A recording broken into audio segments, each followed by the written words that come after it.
dahil palpak ang ekonomiya, dahil nagtataasan ng bilihin, tapos hindi na-aproban yung pagtaas ng sahod ng mga manggagawa, sinisisi ngayon ng Malacanang. Sinisisi ata ni Marcos na hindi kasi nagsasalita yung taga-spokesperson niya. So tila sinisisi ni Marcos si VP Sara Duterte, tungkol dito sa ekonomiya ng Pilipinas. Naku po! Ikaw ang presidente, anong pakialam ng vice president yan? Di ba? Tapos isisisi nyo sa mga nangyayari sa impeachment? Gago! Sino man nagdi-delay niya impeachment? Di ba kayo? Inaantay lang kayo ng Senado Anak kayo ng tutsang kalabaw, Hindi pa sumasagot yung mga bata mo sa kamera. Tapos sasabihin mo, dinidelay. Ay, sus, napakasinungaling nyo talaga. Ito, pakinggan natin yung tagapagsalita ng palasyo. Hindi ko alam kung tagapagsalita ba talaga ito o ewan kung sino ba ito. Yusek, good morning. Reaction lang po ng Malacanang. Sa press briefing kasi kahapon sa House of Representatives, sinabi ni House Impeachment Spokesperson Attorney Antonio Odi Bukoy na maaring maapektuhan ang investor confidence kung masyadong matagalan ang proseso sa impeachment ni Vice President Sara Duterte. Okay, mismong nasa business sector na po ang naaalarma sa nangyayari dito sa Senado patungkol po sa impeachment trial. At hindi po... Kita nyo dito, yung packaging nila dito, gumagawa sila ng tila bagang senaryo na kung saan kasalanan ng Senado. Itong pagde-delay daw sa impeachment. Ay, naku, pambira kayo. Na-forthwith na nga Hindi kasi 'di ba, dapat nga nung susunod na araw pa sila magko-convene. Nag-convene na sila one day earlier. Tapos ngayon, ang dating sa paghingi ng tamang due process, ika nga. Kasi alam nyo mga kababayan, sa bawat hearing, sa bawat kaso, meron tayong tinatawag na due process. Ibig sabihin, kailangan po talagang sundin yun dahil may karapatan po ang inaakusahan. Diba? Dapat pong sundin yun. Ang hindi po ibig sabihin nun, idinidelay na po. Kasi alam naman ganun, lahat na lang ng kaso sa Pilipinas, dinidelay nyo yung kaso, dinidelay nyo yung kaso. Hindi pa pwedeng ganun. Kailangan bigyan mo ng pagkakataon. May mga 10 days para magpaliwanag, 5 days para magpaliwanag. Hindi pa pwedeng dinidelay ka agad. Gusto nyo mabilis pala ba't di sumagot ka agad ang kamera? Doon sa hinihingi ng Senado. Talaga na naisin na makapag-invest, na maa-alerto po talaga mga investors natin kung may issue po at inaakusahan ang isang leader ng korupsyon at mukhang nakakampihan pa ng ibang senator judges. Wow! So nakakaalarma po ito dahil gumaganda po ang takbo ng ekonomiya ng bansa. Taliwas po ito sa sinabi ng Sandali. Parang nalaglag ako sa upuan ko nun Sample nga. Nalaglag ako dun sa upuan ko. Gumaganda ekonomiya? Tanginang yan. Shit. Gumaganda talaga ekonomiya? Napakasinungaling talaga ng gobyernong to, no? Napakasinungaling. Saang parte? Sige nga, magbigay ka nga ng halimbawa. Saang parte? Magbigay ka ng ebidensya gumagandang ekonomiya ng Pilipinas. Ay, nako. Ano to, libre ba lahat ng pagkain mo? Ako nagtatanong lang, libre ba lahat ng pagkain ninyo sa bahay? Sa bagay, mataas ang sahod mo dyan. Kaya walang problema. Hindi pa natin alam kung may mga bonus pa yan. Di ba? Pero tanungin mo yung mga nasa baba. Talaga ba gumaganda ekonomiya? Hindi, kasi na sinasabi mo, gumaganda ang ekonomiya.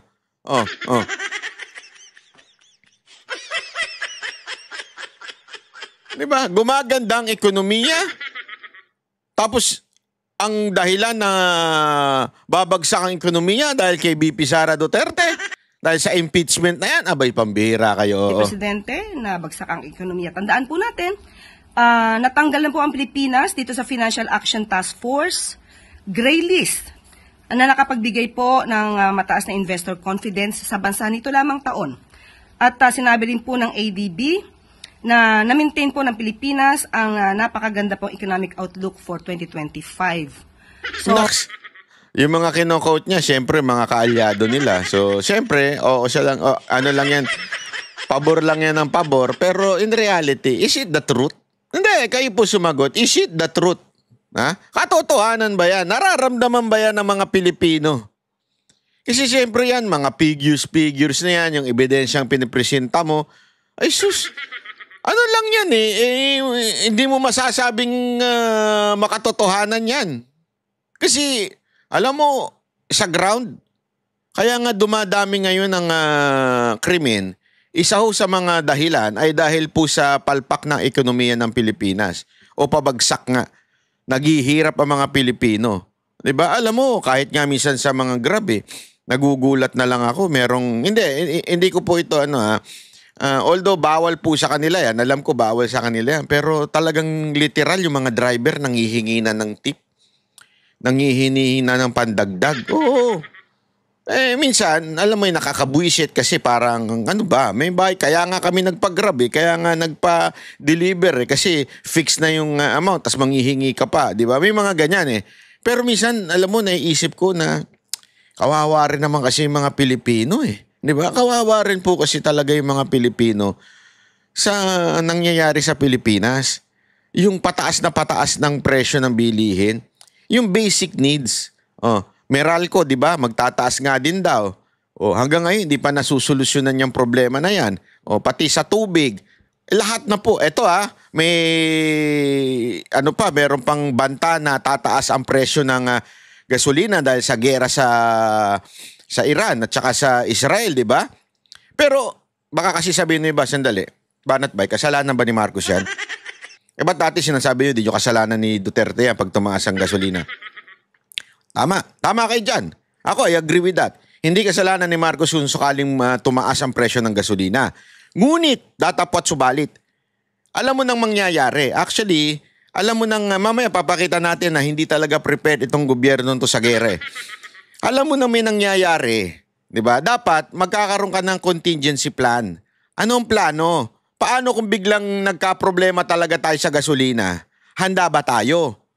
Pag nagtaasan yan, kasi magtataasan talaga yan dahil nung pagtitignan mo yung mapa ng Israel at saka Iran, magkalayo siya Talagang may tinatalunan siya mga bansa. At itong mga bansa na ito, naantala yung dinadaanan ng krudo, naantala syempre. So, definitely, pag konti ang supply, tataas po ang demand. And pag tumaas ang demand, pambihira, tataas ang presyo niyan. So, dapat nakikita mo na yan. Sabi nga, a good leader creates problem. Ang labo mo ba, Natbaya? Dali, papaliwanag ko. Actually, si Isko nagsabi sa akin ito Tama naman iniisip ko. Dapat, kung ikaw ay good leader, wala pang problema, iisip ka na ng problemang mangyayari. Para, ready ka na, hindi ka reaction lang ng reaction o react ka lang ng react, di ba? Hindi pwede. Dapat, wala pang problema, mag-create ka na ng problem. Ano kaya magiging problema dito? Pag nagkagera, ano mangyayari? So, anong gagawin natin ngayon? Di ba? Dapat ganun. Hindi Tingnan nyo, mamaya papakita ko, hindi ready si Marcos dito sa gera na to. Nakakahinayang po kung ang ekonomiya natin ay maapektuhan ng dahilan po sa nangyayari sa Senado. So, ang panawagan lang din po natin sa Senado patungkol po sa impeachment trial, hindi naman po para pabilisin o manghimasok tayo sa ginagawang impeachment trial, kundi sundin naman po ang konstitusyon at ang... Hindi, bakit ka pa dumadaldal dyan? Ayaw mong pabilisin. Pwede tumahimik ka na. Dapat, pagdating sa impeachment, no comment po kami. Yan po ay jurisdiction na po ng Senado at ng Kamara. No comment po kami dyan. Ba't dumadaldal ka pa? Rule of law. Yan din lang po ang ninanais ng Makati Business Club. On the other, Yusek, sang-ayon po ba ang Malacanang sa panawagan ng business community na kailangan talagang bilisan na ang trial upang mapanatili ang katatagan ng ekonomiya at kumpiyansa? Binabasa. Utos na naman sa newsroom niya, pabilisin talaga ang ang impeachment. Bakit ba atat-natat kayo sa impeachment, no? Itong mga media na to. Kasi siyempre, sila nga nag-create din ng problem magaling din to media Sabi lang, hindi pwedeng manalong presidente si BP Sara Duterte yari na naman yung mga tax-tax natin. Kaya kailangan talagang hindi siya manalo. So, gawa na natin ng paraan ngayon pa lang. Ganon siguro mga nasa isip niya mga yan, no? Mga investor na mamuhunan sa ating bansa.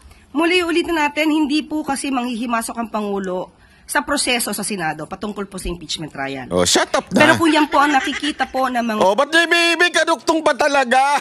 Ang biya. Ano ba? May kaduktong pa talaga? Ay, sus. Gago! Tama na yun eh. Dapat ganun na lang eh. Yun na yung sagot dun eh. Ang katatagan ng ekonomiya at kumpiyansa ng mga investor na mamuhunan sa ating bansa. Muli ulitin natin, hindi Oh. po kasi manghihimasok ang Pangulo sa proseso sa Senado patungkol po Yan. sa impeachment trial. Tapos na. Tama na. Diyan na lang. If you are a good spokesperson of this administration, and since wala naman pong jurisdiction ng presidente, hanggang dyan na lang. Oh, shut up na. Shut up. Eh bakit tutuloy-tuloy ka pa? Pero kung yan po ang nakikita Ay, po sus! ng mga nagnenegosyo, Hindi talaga niya matanggap, no? Madam, alam mo ko ako sa'yo, you really have to stop yung pagbablog. Oo, sa tingin ko lang ha. Bakit? Kasi nadadala mo dyan eh. Siguro, sanay kayang opinion. Kasi nga ngayon, tuloy-tuloy yung vlog niya, na. Hindi ko nga maintindihan bakit itong lintik na media na to, hindi pinupuna yan eh. Nung panahon ni Mocha, asik lang siya, hindi siya tagapagsalita. Pinupuna nila, bakit daw nagbablog pa si Mocha? Eto, tuloy-tuloy yung pagbablog.